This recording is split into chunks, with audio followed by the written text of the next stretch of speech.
Chautauqua Books is pleased to be speaking with Helen Ebersole.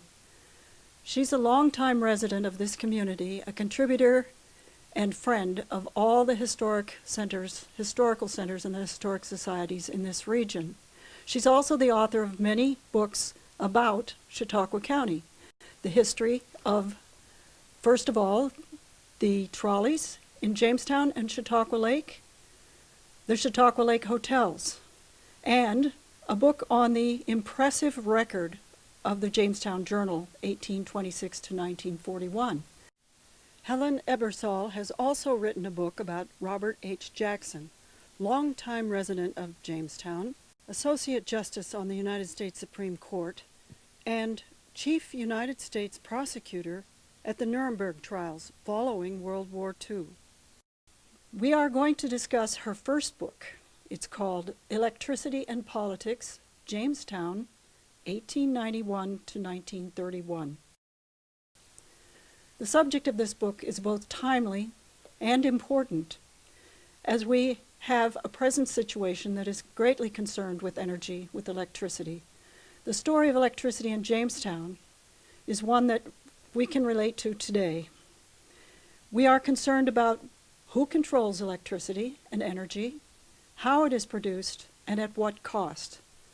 When the BPU in Jamestown, the Board of Public Utilities, was first formed, it managed to keep the rates very low. Even in the 1900s, early, it was 6.5 cents per kilowatt hour. Today, it is 6.5 cents per kilowatt hour, compared to what New York State's average is of 17 cents per kilowatt hour.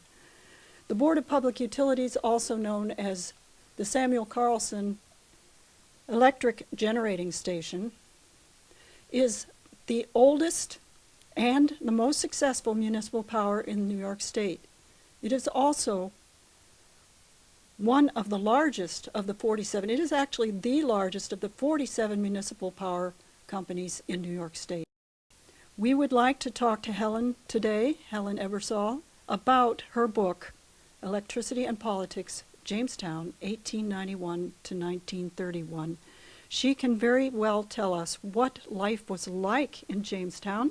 It was much more early settler kind of life, although Jamestown had attained city status in 1886. So obviously they had a big enough population for that, and enough of a civilization for that also. The first the first electricity came to Jamestown by the Pennsylvania Gas Company in the late 1880s. And they were the ones who provided whatever primitive electricity they had at the time. Before that, everybody lived by candlelight or kerosene lamps and firelight, as we've read in the early histories. But as I say, the Pennsylvania Gas Company was in existence. And then, then a man named Thomas Smith came from England and established a cotton mill down in the center Brooklyn Square area. And he made a generator in his basement, a steam-powered generator in his factory, and lit his factory with electric lights. And then because he was making some, he put about 12 more lights in the neighborhood near his factory also. And that was the beginning of electricity in Jamestown. The man was called Cotton Tommy Smith because he had the cotton mill. He was very, very successful in his manufacturing process. Then it became such that people wanted more electricity, and a group of well-known industrialists who had the money got together and established their own electricity, which was called the Jamestown Light, Electricity and Power Company. I don't know if I have that exactly right. Jamestown Electric Light and Power Company, Light and Power. 1887. Yeah, right. So Smith established his in 1880. around there. And then they established, they provided their own generator and their own working materials, and started to produce electricity for their industrial plants. And then I have to think about this, because the Smith then. Was there some competition? Just wait, well, yes, well, that's what I'm trying to think, and I should know this, why I can't think of the second company that Well, it was still the Pennsylvania Gas. They were competing yeah, well, there were with three gas companies lights. in competition. What the point was that the municipal plant was born in competition, and it endured competition practically its whole existence, as far as my work was concerned, was always in competition, which made it actually a very strong factory or process, because they kept fighting the others. The other competition was a private company, which had been established by these industrialists to light their factories. And of course, this was a commercial venture, and then Cotton Tommies were taken over by the city as that became then the municipal light plant, and it was in competition already with these factory who were some of the richest and most successful industry, the furniture manufacturers and the woolen mill people were very prominent people in the city, owned what came to be known as a privately owned company. At that point, it was all local. There was the bigger outfit had not come into town at that point. So the competition was immediate between these three companies. Which one? Well, then they had the city company that just few lights to light the street lights, and they got the franchise to light street lights. And then people who paid the rates said, here's this private company, they're getting money to light their factories and other factories. They're earning money. Why can't the municipal plant do that also? But because of restrictions and so forth written into their original city charter, they were only allowed to do it if they got a special permission from Albany. And that was one of the drawbacks, that they had to wait for anything they wanted to do. Like if they wanted to pave a street, they had to go to Albany to get permission to do street paving. Everything was separate. But they were able to write a law that was satisfactory to Albany that put everything under one heading, all city improvements under one heading. And that they got that through Albany, and it was kind of a cloak and dagger effect in which they went to Albany almost secretly and lobbied the mayor, the governor, whom some of them knew, to get this rule through. After that, they didn't have to wait and get each thing approved. So that enabled them. Then they very quickly put through city council this ability to light factories if the factory bought their electricity. And of course, then that started the competition with this other one that was owned by the industrialists and some of the leaders in the city. And it was the beginning of the Jamestown municipal light plant, which was in the 1890s by this time. We had several characters involved that helped this along: George Martin and Samuel Carlson, as well as the mentor to Samuel Carlson, Mayor John Amell Johnson, during that period of time. Sam Carlson at this point was quite young. He didn't enter the picture, the political picture, till the early 1900s, and he first was elected to city council. But he was really idealistic, and he saw that he wasn't a socialist, but he had socialistic ideas. He saw that a group going together could do some things more cheaply and efficiently than people trying to do some of these things by themselves. And this sounds very current almost. I mean, he listed things that were already being done by a group like the postal system. And then he said a number of other things could be done more cheaply by a group like the city, such as health care, which I say sounds a little bit current. And Fire departments, police departments? well, all those, because a city is chartered to provide the health and safety of the citizens. That's part of their chartered purpose. So the municipal plant, then Sam Carlson was first on the council, and then they separated the street lighting. They established a street lighting department, and he knew that's what he was more interested in, so he went off the council in early 1900, this is, and so he could be appointed to the electric, it was called the Street Lighting Council. And they had charge of where the streetlights would go and where they would sell the power to and all that he was more interested in, seeing that the rates were low and more people could get electricity. The people who served on the board of the municipal power plant agreed they never took any remuneration. The technical people were paid. I mean, the engineers and the people who had the know-how to make the electricity. But the ones on the board, which became a very important factor later on when they're trying to reduce the cost of their rates in competition with a big company which came into the city in the 20s.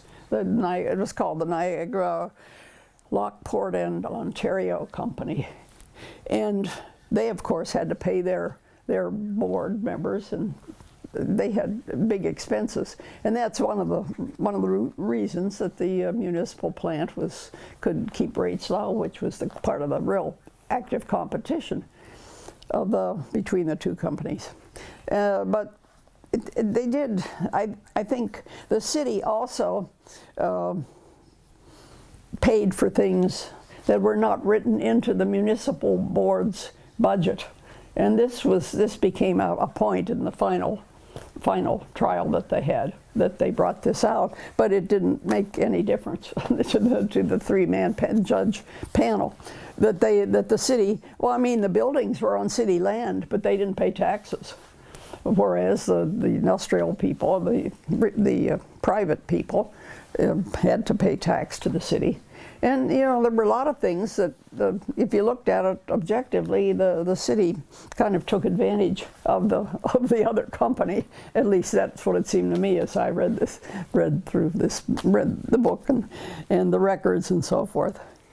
But the competition became keen after it was in these private hands for quite a while, and in the teens, the Broadheads bought the whole thing, because the Broadhead family, of course, was very prominent in Jamestown.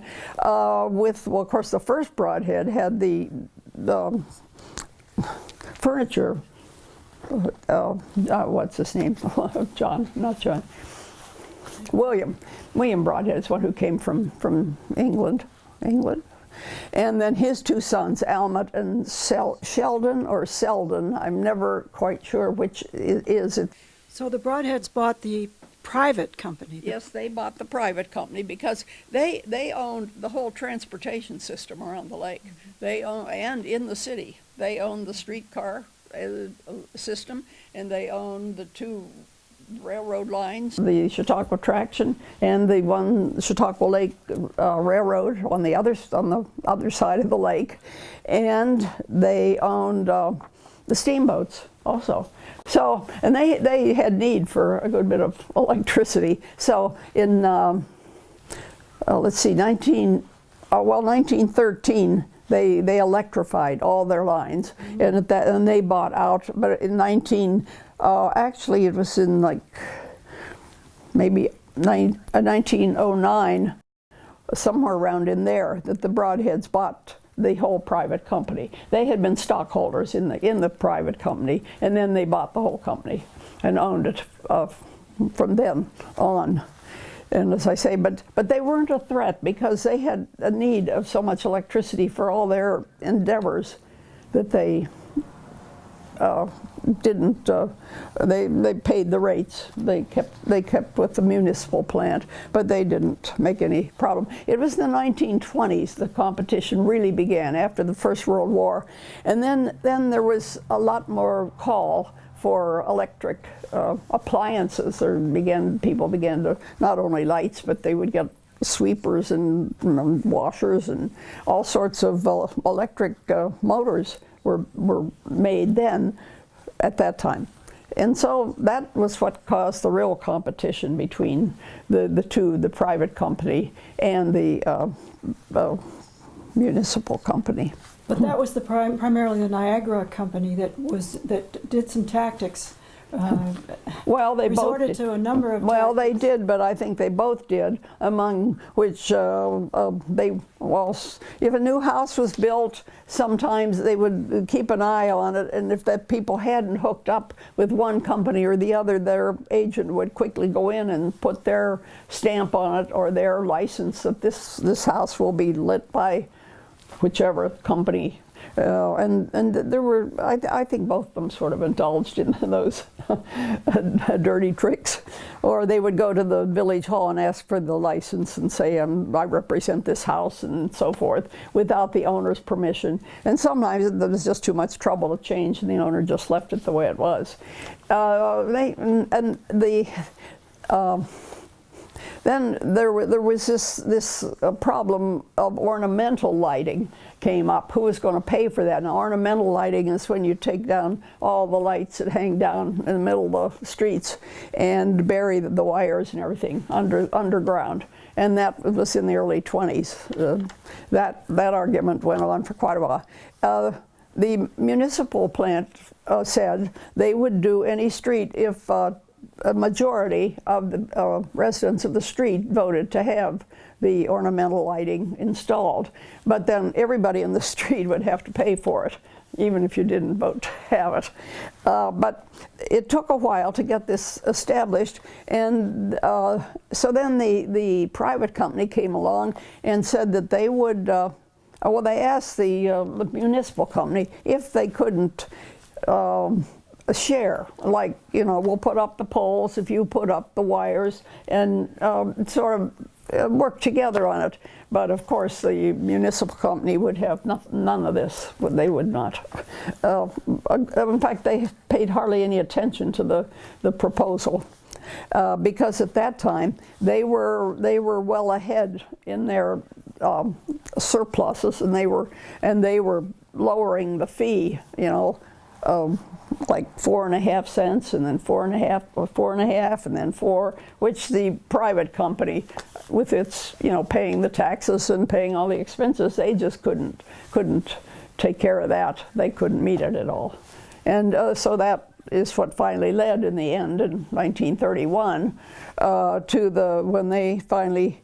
They had a hearing with the Supreme Court in which Robert Jackson, represented the private company, because he represented a lot of the big industrial firms when he became quite well known, probably the best trial lawyer in Chautauqua County, and he represented them to this hearing, but he had good points explaining that this private company had to pay all these fees, but the city always claimed that the private company, the board of the BPU, and the city were two separate entities. They had nothing to do with each other. They each kept their own books, which of course was not exactly true.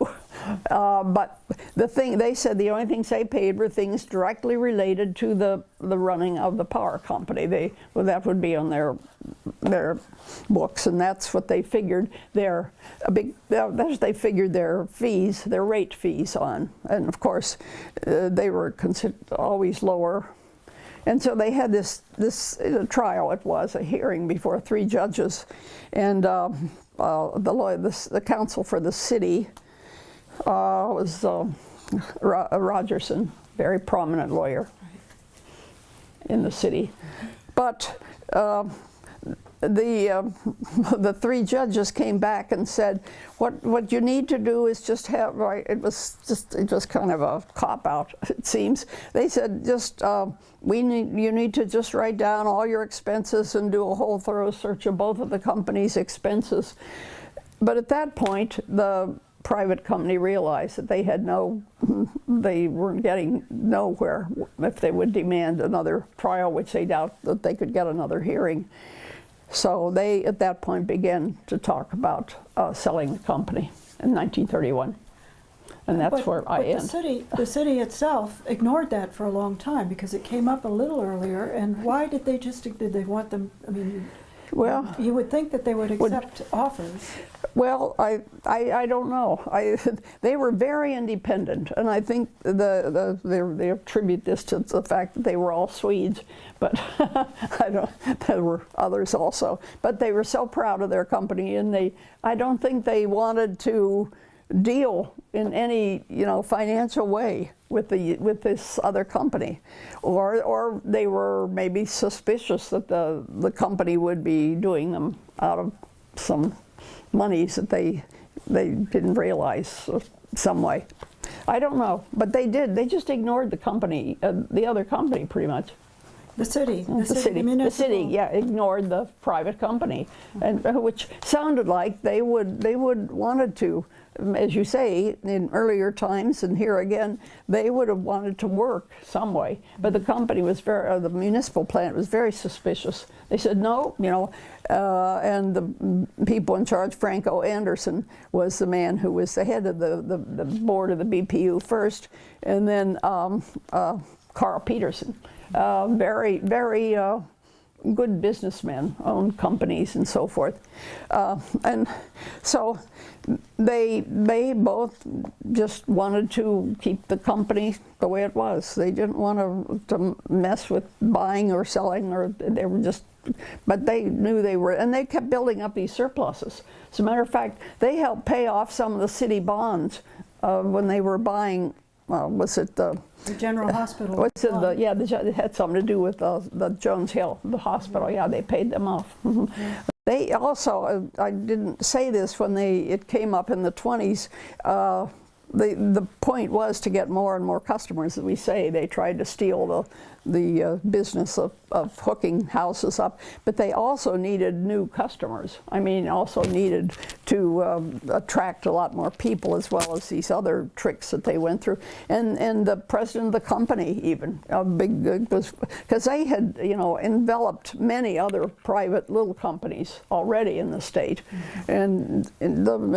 Mr. Corey came. I mean, and he played golf and he gave dinners, and this sort of infuriated the municipal people too. Mm-hmm. That here's this man spending all this money and showing off how rich their company is and stuff. That was in the 20s when the competition was very keen, and this company was really trying to get more people to sign up. Mm-hmm. And then the municipal plant put on this big plant, was a big show, 1925 or 7, one of those, which showed all their different household devices and the wonderful things electricity did, just to show that they could, they had lots going for them, and that was a show, just as sort of a competing thing for this president coming down and showing off his goods and his company. Did his company, I think you wrote in your book that the company, the Niagara company, actually gave benefits to people who bought appliances and signed up for their power? They may have. I may have said that. You did write it, that the companies who sold the appliances would get a full fee for the appliance. That's right. I remember. Yeah, I did. Yeah. Tell us about that. I don't know much more than that, but that was one of the devices that the private company used to, if people bought an appliance at an appliance store, I'm not quite sure. The way you described how did I say it? You said that the person who ran the appliance store would get the full price of the appliance upon the purchase, if the purchaser signed up for the private electricity, and then the company would get the payments that the consumer paid for that appliance over time. But it was a great benefit to the appliance dealer to have this. To have it, And then there were businesses who were actually given a $10 payment if they would sign up with the private company. The people, the buyer. Yeah, there was a Viking manufacturing company that was going to sign up with a municipal plant. Yeah, I remember that name. I don't know what they made. They were paid by, they would have these actual salesmen come around and pay people to sign up with the private company rather than the municipal company. Yeah, see, they had all these tricky devices. The private company would come up with these more of these, but the public company, the municipal company, it didn't matter a whole lot to them. They had surpluses, and they knew they could lower the rates and even more, which they lowered them as much as they could to squeeze out the big private company. But well, you refer to a number of books. You have a lengthy bibliography and footnotes in this book that make it helpful. People can go back and get those documents and see how this transpired. Sure. I have a piece that I would ask you to read, if you could. This is your introduction, and it made... anyway, if you can read it, it would be really wonderful. In undertaking this investigation, I was initially intrigued by the apparent enigma of a successful municipal utility in a field dominated by private utility corporations. Furthermore, the prestige and prosperity of this example of government ownership within a basically conservative community devoted to the free enterprise system deepened the problem. The questions that arose implied a paradoxical situation. And this is something I want to talk about also. I thought it might jog your memory. How socialistic was the municipal electric facility? Were there capitalistic features of the operation which made it more acceptable to the laissez-faire philosophy of the community? What finally determined the essential strength of this company? Yes, I wanted to comment on that, which I think I did in the book, about this question. As I said earlier, Sam Carlson was not a socialist. He was a Democrat in the party system. But he had the idealism of and the humanitarianism of the socialists, like all the helping the poor and programs that would, government programs that would help, as I say. But in actuality, when you look at who was on the boards of that municipal facility, they were all successful businessmen, private businessmen, running their own private furniture companies and knitting mills, which inevitably that's the way they ran the power plant, and that's why it was successful. It was run by successful businessmen. But again, that is not socialist. So it was a combination of these two philosophies that it was set up to, it was set up by people who believed in the humanitarian facets of the socialism. But it was run by people who believed in making a dollar. So it was more, it was a combination of the two. But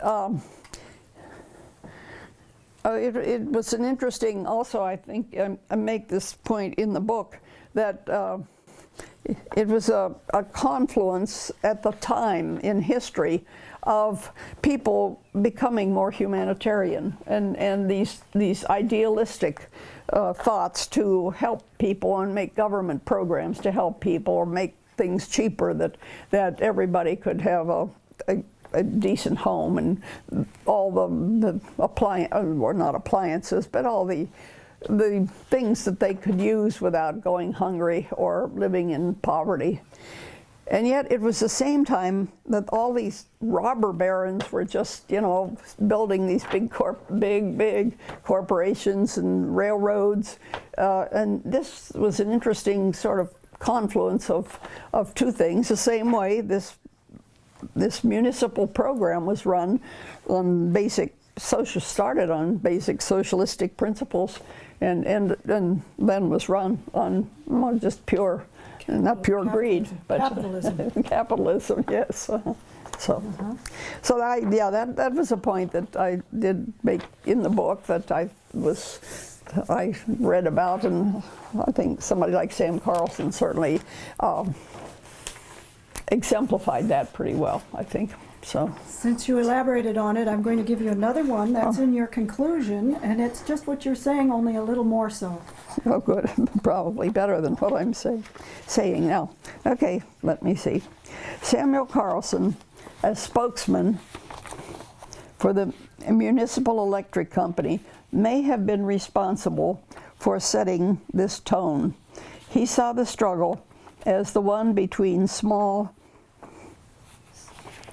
self-sufficient, dedicated local units and complex urban impersonalized operations. In the one man was imposed. That doesn't sound right. It's a concept in the one man. Okay, that's the way it goes. In the one man was choosing and managing his own affairs, right? In the other, he was a cog in the wheel of an industrialized machine. When the Niagara Company, even as the Niagara Company, I don't get those, even as the Niagara Company, thank you, unnerved by the city's cool display of righteous independence, seemed to falter and lose ground, the Jamestown plant experienced a surge of strength that came from the power of principle stoutly maintained. And then I asked myself, did I write this? I think that there was the notion of the hardworking, principled, and honest behavior of a government that was never corrupted. And that's what made it work as a capitalistic venture and a socialistic venture in tandem with the businessmen. Sam Carlson was smart. He would actually take his enemies to task and put them in positions of power to, like on the Board of Public Utilities, and they would do a good job as the capitalists that they were, separate from the city government. Yeah, he made good appointments, whether they were his enemies or not. Sam was very astute and very clever, and sometimes he I don't want to say would play tricks, and I can't give you an example right now, but he would imply like he was against something, and then in the hopes that people. Well, one example, which I don't know is true or not, he was running for office one of the times for mayor, and he put out the rumor, "Get the Swedes out of City Hall." Well, this just enraged the entire Swedish population, who turned up in droves and voted for him. So he won the election. I mean, just that sort of clever. Pretty clever. But if you're going to win elections, I guess that's a good way to do it. So he did serve until 1927, and then he was defeated once, and he went back in office for a couple more terms. And I wasn't sure about that date, though I used it in here, that the last time he served as mayor was in 1937. So. But following that, he went back on the Board of Public Utilities. I think he remained. Maybe he did. I wasn't sure about that, but it's entirely possible. And Interestingly enough, I guess I don't know how old he was when he died. Old age, he moved out here to Lakewood. 1960. Had a house 92. here in along Summit Street. Mm-hmm. Yeah, but he was decided when he was young, this idealism and to be a politician. That's what he was. I mean, it's a worthy career if you have the nerve, I guess, and the abilities. Somebody has to run the government. Well, he's always been described as one of the few mayors of such a long term that had absolutely no corruption allowed within his administrations, and that perhaps is what made this successful. Yeah, that was probably part of it. That no, he did have the one filibuster, 1916. There was a rumor on the council that some of the boards were, when they give contracts for building out to private contractors, they were being bribes were being given to councilmen to help out certain of the contractors. And the council appointed a committee, and they had a motion on the floor, and I'm not going to get this exactly right, but while the committee to investigate was meeting and deciding whether these people had done wrong or not, the council was waiting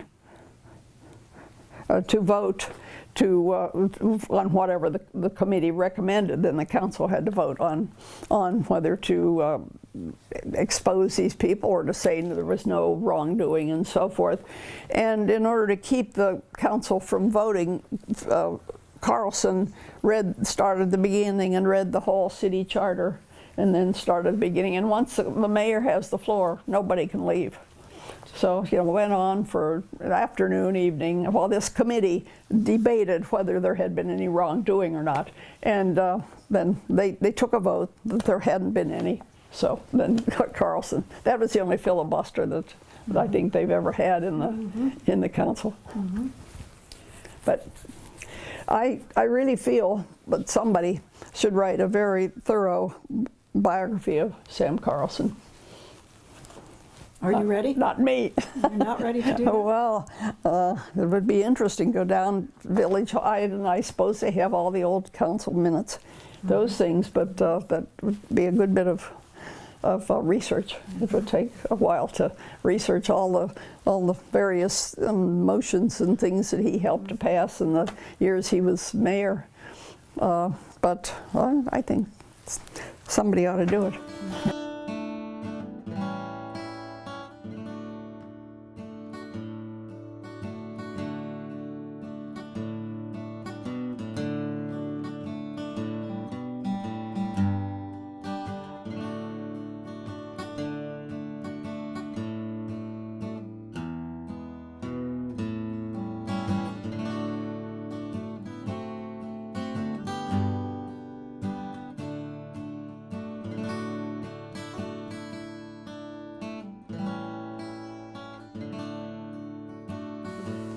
So you still hear today from people around that it's a terrible thing to have a socialist power plant in our town of Jamestown. How do you answer that?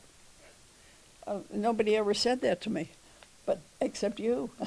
I have heard that. I've seen it in the newspaper, and I thought they still call it socialist because it's municipally owned. I guess I would say it really could not be called socialist. I mean, I would tell them that it's, as far as I could tell from the workings of the thing, it was more capitalistic. But the fact that it was started on the basis of the city, that is a government, owning a plant like that. But Sam Carlson would have municipalized everything. I mean, the gas company, he wanted to municipalize. Of course, the telephone company, that was, he and John Wright of the telephone company were were really enemies, because he would have had the telephone company. He felt anything to do with the health and safety and so forth of the citizens ought to be municipalized, run by the government. And as I mentioned, he said there's a post office and the public safety things also then. But then he wanted to do it, but the power plant was the only one he was successful. He's written some biographies in which he talks about. Maybe you've read them too. They're around, but I don't know how many books there are. I mean, I think I got mine through household sales or someplace that they were available. But well, as we're talking about Samuel Carlson and Robert Jackson, we understand that you are writing another book, or have just completed another book on Robert Jackson. Can you tell us a little bit about that book? Well, actually, yes, it is. I wrote the book about 3 years ago, and the book is called Off the Pedestal, which means it's what Greg Peterson, who founded the Jackson Center, was really interested in. He said to me, what was Jackson really like? Like, as a person, as a man, can you find out from reading his speeches, or from talking to people who knew him or wrote things about him? So he brought me all. I mean, they had a lot of material collected already, and this was back in 2010, I guess 2011, something like that. He asked me, and so I wrote. He brought out to my house 4 boxes full of stuff, material, and then another box full of law cases of Jackson's that they had collected there. I mean, the real cases from which you could read, who said what and everything like that. So that took me about a year to get all that material organized into something that was meaningful. And then I finished that book. But then that first edition, or the copies were all sold. So last winter they called me and said, "Would you? We're going to revise it, and maybe you want to look through it." And John Barrett. Have you heard that name? He I guess is going to eventually write the definitive biography of Jackson, but he's collected a lot of material and so forth. But he hadn't looked at my manuscript the first time, but he did, and there were a couple things that he suggested were not quite right, so I corrected those and went over the book quite a few times, and then I got another editor, graphic artist here in town, who does a nice job. So we completely revised the book for the second printing, which came out this winter, but it's also called Off the Pedestal. I mean, it's the same title, and it's also we put more pictures in it, a few more pictures, and a little bit of not much change in text, except more corrections, which there always are.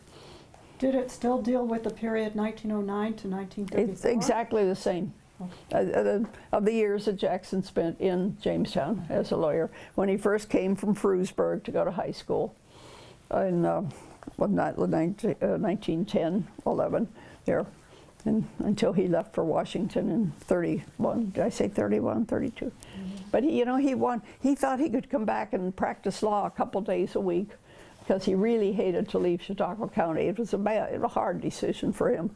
But he was ambitious. He knew that things were interesting in Washington and Roosevelt. He had a slight acquaintance with Roosevelt at that point, but he was being asked to come.